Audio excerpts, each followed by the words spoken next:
ನನಗೆ ಈ ಹೊಸ ಕಾಪು ಗ್ರಾಮದಲ್ಲಿ ಹೊಸ ಮಾರಗುಡಿ ಈ ಇಂಥ ಭವ್ಯ ನಿರ್ಮಾಣ ಆಗ್ತಾಯಿದೆ. ಇದು ನೋಡಬೇಕು. ನನಗೆ ಒಂದು ಡ್ರೀಮ್ ಪ್ರಾಜೆಕ್ಟ್ ಇದೆ. 10 ವರ್ಷ ಮುಂಚೆ ನಾನು ಅಮ್ಮನ ನೋಡಬೇಕು ಅಂತ ನಾನು ಬಂದಿದ್ದೀನಿ ಮೂಗಾಂಬಿಕ. ಅವತ್ತು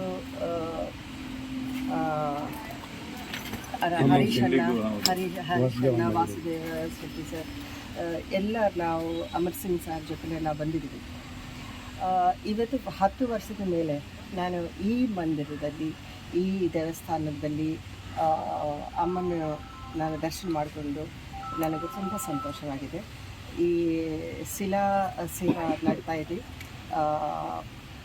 ಭಕ್ತರಿಗೆ ಎಲ್ಲ ಸುವಿಧಾ ಕೊಡಬೇಕು ಅಂತ ಭವ್ಯ ನಿರ್ಮಾಣ ಮಾಡ್ತಾಯಿದ್ದರು.